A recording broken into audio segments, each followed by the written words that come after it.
You're an atheist? I am definitely an atheist, yes. Now, why are you an atheist? Why am I an atheist? Because there is no God. Are you an atheist? Yeah. I am an atheist, yeah. So you're not an atheist? No. So you're leaning that way because of evolution? Yeah. I don't believe in there's a guy in the sky that lives in the sky. You believe in evolution? Of course I do, yes. Live science says of Darwinian evolution, it can turn dinosaurs into birds, apes into humans, and amphibious mammals into whales. What Darwin showed in his work on evolution and natural selection is that we don't need to invoke any supernatural force or power to account for the development of life through time on Earth. The ongoing processes that are observable in today's world. I think more like facts. There is too much evidence to ignore. It's the way it happened. You know, all the scientists pretty much agree with it. It's more of a fact. When did you start to believe? When I started to think for myself. It all started to make a lot of sense. The teacher made it very, very easy to understand. I generally trust the scientific community. The fossils they found of all the cavemen, the Homo sapiens, the dinosaurs, it shows clear evidence. I believe in science. You're a biology major? Yeah. You believe in evolution? Yes. What's your major? Geology. Chemistry? Biochemistry. Environmental science and policy. I'm a physicist. Yes, I do. I do believe in evolution. Are you a strong believer? Yep. Yes. Absolutely. A scientific method is based on the collection of data through observation and experimentation. Science Daily. Could you give me some observable evidence that evolution is true? Something I don't have to receive by faith. Yeah. Some observable evidence. I mean, take a look at what happened 65 million years ago. Hang on, I can't. That's 65 million. We are condemned to live only for a few decades, and that's too slow, too small a time scale to see evolution going on. Richard Dawkins. We see nothing of these slow changes in progress until the hand of time has marked the lapse of ages. Charles Darwin. You've got the canine kind, the coyote, and the domestic dog, and there's the feline kind, which is the cats, the tiger and the kitten, and you've got humankind.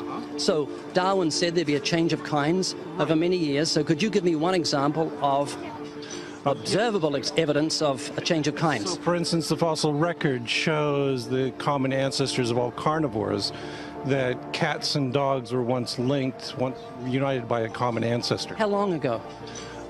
This, I believe, was like 60 million years ago. Can you think of any observable evidence for Darwinian evolution where he said there'd be a change of kinds? Monkey to man, is that what you're talking about? Yeah, a change of kinds. I don't really believe there's any proof for that yet. And I went to, like, Washington, D.C. I saw they had a whole exhibit just on the... In the Smithsonian? Yeah, in the Oh, Smithsonian. wait, so that is just like some stuffed dummies, like standing around a fire. I know that everyone talks about the missing link for humans and whatnot. I believe that there are connections that are out there that we haven't found yet. I'm going to trust what those experts did.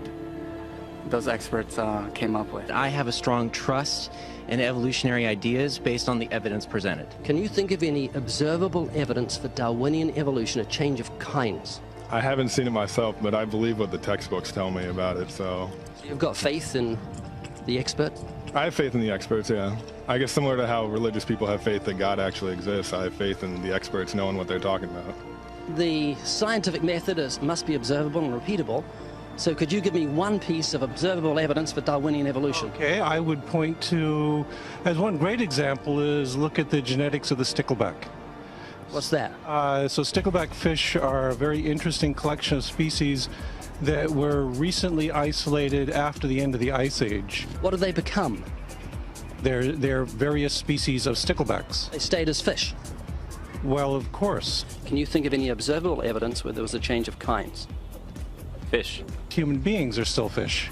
Human beings are fish? Why, yes, of course they are. How long did that take?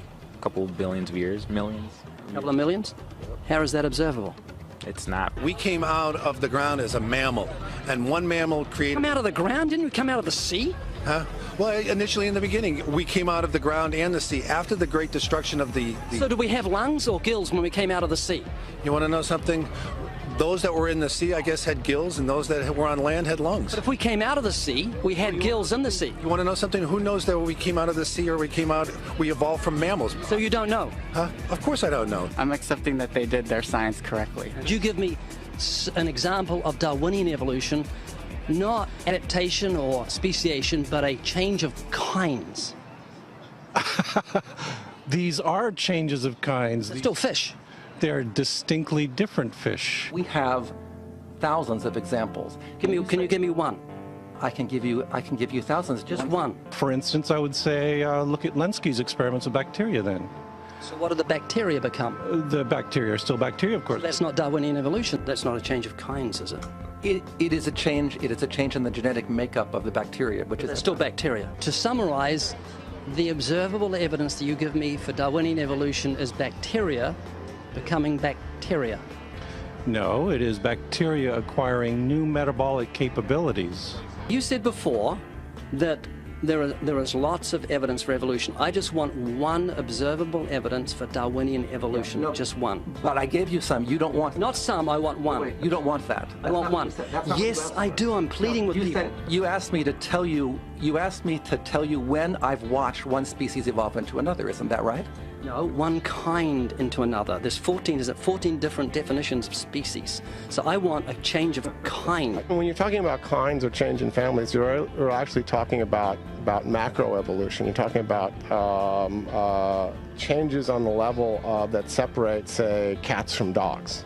So could you give me any examples of Darwinian evolution? Well, when you say examples of that, then you have to sort of look at over a longer time frame. It has nothing to do with faith. Faith is something that I have to, unseen, I have to believe in. That's it, unseen. Look, do you believe evolution? Of course I do. Are you a believer in evolution? Yes, I am. When did you start to believe evolution? I started to believe evolution when I started to think out for myself. Is evolution a belief? Well, you know something, evolution is a thought process. Is coming to terms and checking out all the alternatives, like taking a look at the religion, man-made religions. Let me ask you again, is evolution a belief? No, evolution is, well, yeah, in a word, yeah, I could say it could be a belief. When you say change of kinds, you mean the evolution of one species from another or to another? Yes, we have that in action, actually, in the Galapagos. Could you give me one instance? Yes, we have an example from a group of birds called Darwin's finches. You take a look at the difference between the finches on the islands that all started out. I mean, that's very, very observable. But that's not Darwinian evolution. There's been no change of kinds. What do the finches become? They become genetically new and anatomically new, recognizably different species. So they're still finches? Well, of course, they're still finches, yes. So they're not a change of, there's no change of kind. Little birds that he had observed. What did they become? Their beak shapes. They're still birds. Yes. 3 finches that turn into different types of birds. They're still finches. You give me anything that I can see, observe, and test, which is a scientific method for Darwinian evolution, a change of kinds. Test and observe.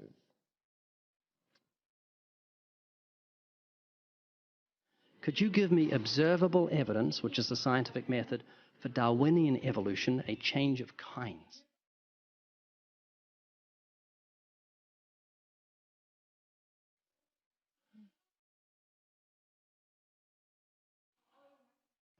I would say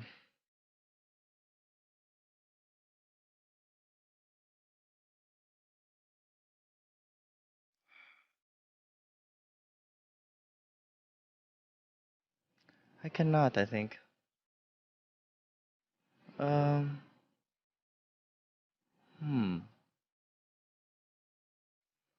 a hard question, actually.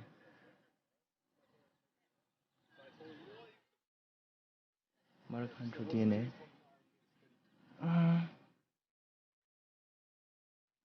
So, can you repeat the question again? Could you give me any observable evidence, just one, for Darwinian evolution? Let me think about that for a sec.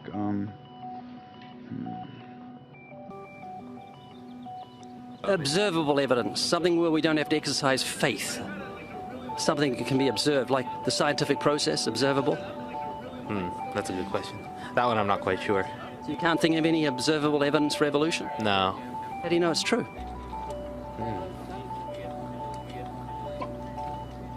I'm not sure. So Darwinian evolution is not observable, it's not scientific. I guess so. So it's unscientific, you can't prove it. It's scientific, actually. You could prove it. It could be proven, just... Do it for me. That's hard. that's just too broad of a... Unobservable. That's why you need millions of years. Yes, exactly. You're trusting the biology majors and the biology professors know what they're talking about, and they can't even give me evidence of a change of kinds. Well, then there isn't one. If they don't give it, then I wouldn't say there was. Yeah. I just go on what I've seen and what I've learned from class. So you believe? Yeah. You know what that's called? What? Blind faith. Blind faith. Faith is the great cop-out, the great excuse to evade the need to think and evaluate